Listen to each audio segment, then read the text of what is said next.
as we have skyrocketing inflation that really is outpacing wages. And by the way, it's been doing that the entire time throughout President Biden's term in office. But nonetheless, the Biden administration continues to push for more spending. Well, this week, House Republicans unveiled their bill to avoid a default in our credit while also slashing overall spending. Well, joining me now to discuss this and more is U.S. Representative Warren Davidson. He serves on the House Financial Services Committee. He represents the 8th Congressional District of Ohio. Congressman Davidson, welcome back to Washington Watch. Great to see you. Yeah, great to join you, Jody. Thank you. Well, listen, here we are in the middle of inflation and debt ceiling debate. We all know the national debt now approaching $32 trillion. What at some point, Congressman, this has got to be viewed as a moral obligation to deal with the financial disaster that is now very much prevalent in our country. Yeah, debt is a moral failure. Frankly, debt serves as a form of bondage to people. People that get deep into debt find that out the hard way. And the United States is really dealing with that today. People don't think about the consequences of this spending, but go back to Donald Trump's economy pre-COVID. You know, the economy was smoking hot. Everybody was getting hired, lowest unemployment, for a generation, high growth rate organically in the economy. Not because of inflation, but because more people wanted to buy things and the markets were functioning well. COVID hits, they artificially closed the economy. People knew there was a pandemic, but in many places they weren't even free to interact or transact or even go to work. And then the substitute was more government spending, lots more spending. And there was so much more spending that there wasn't even buyers for the debt. The Federal Reserve served as a backstop and bought up $5 trillion worth of U.S. treasuries that no one else in the market would buy. We told them that it would cause inflation. They said it wouldn't. Then they said, well, it won't make it to consumers. We said it will. They said, well, it'll be transitory. Now everyone knows it's not transitory. Everyone knows they were lying at the time. And Joe Biden wants to keep on that same agenda that's hitting people with crippling inflation. So that's what that debt limit's about. It's about not bankrupting America today, but it's also about not bankrupting America in the future and frankly, dragging households along with collateral damage with these high interest rates.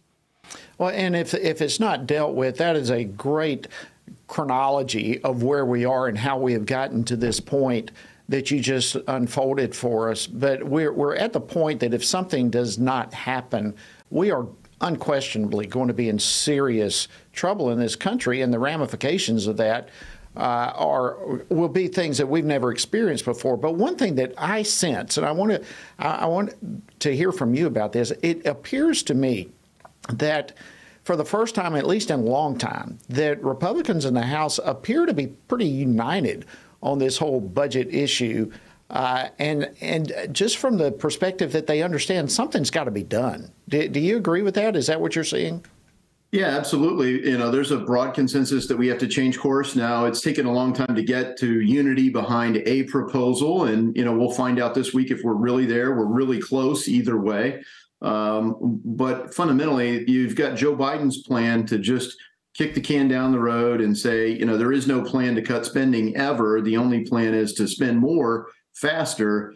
And that's the thing, you talk about ramifications. There are really three categories of people here. There are people that just don't get the implications. Frankly, they're not real bright or well informed, one or the other. There's some people that will get it the minute they hear it. So that's why these segments that you explain it to them, people, are so important. Then there's people that kind of get the implications, but they're like, well, okay, but we can't really change course. And then there's the people that say, I understand the implications. And you either draw two conclusions. They're for the status quo because of the implications. That's the Biden administration. Or they're opposed to the status quo because they understand that you can't keep on this path. It is going to be a crash. It's hard to think that there are people that really are for crashing our financial sector. And why? Because they want to fundamentally remake America. That is the Biden agenda. And you see it on issue after issue. They're trying to create a system that redistributes wealth at every turn under the guise of equity. And people are starting to really see that for what it is. Well, there's not very many who have the boldness to come out and say what you just said. And I appreciate that, because I believe that's the feeling that your average American has out there. You look at what's going on, and there seems to be no other explanation.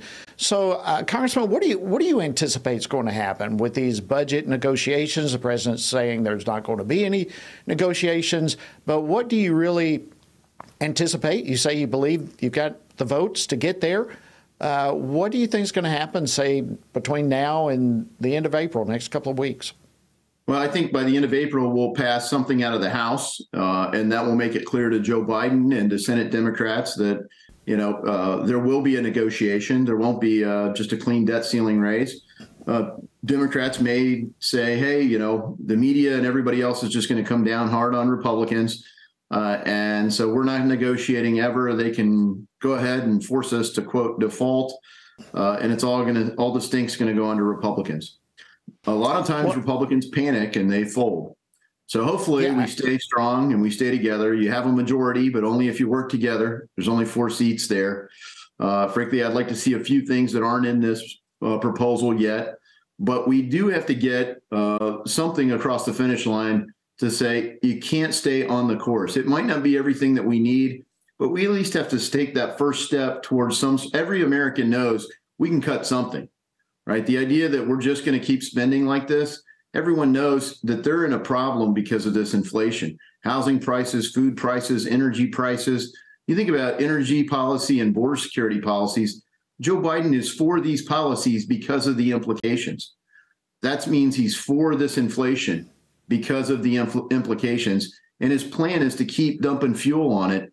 We have to make him change course. It's hurting American citizens. Absolutely. And there's no question we cannot continue kicking the can down the court, as has been the case in years past. If I can, let me switch gears a little bit. I came across this topic, and quite frankly, you were one of the first persons I thought of that I'd like to get your input on this. But the Biden administration is wanting to implement new regulations for home buyers that essentially would penalize Americans with good credit scores by making them pay for higher mortgage payments to cover for those with bad credits due to their own choices in most cases. So can you explain this? Is this some sort of, some people are calling it a responsibility tax? Explain a little bit of what's going on here. It's really simple. It's socialism. It's a redistribution plan. It takes not just from the rich, it takes from people that have even slightly below average credit and imposes a fee on them when they buy a home that costs them more on their mortgage and gives it to people that have bad credit. So the average credit score is about 710. And this would impose a fee, roughly 1%, a fee on anyone that has down to a 680 credit score. So if you have even slightly below average credit, you're going to pay a fee so that people that have bad credit can get less expensive mortgages.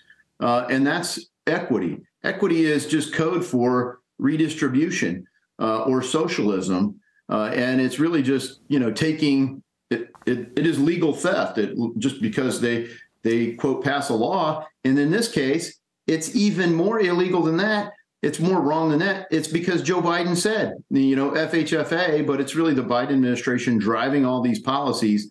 And again, they know exactly the implications, and that's why they're for it. And it literally is a penalty to anyone who's even remotely responsible, even up to slightly below average credit. We've only got about 30 seconds. Thank you so much for joining us again. Responsible borrowers, how do you think they're going to respond to this, and how should they respond? Well, they should sue because it's unconstitutional for the president to impose a tax without it passing through the House of Representatives. Wow. Congressman Warren Davidson, thank you so much for joining us on Washington Watch. We appreciate it. Thank you.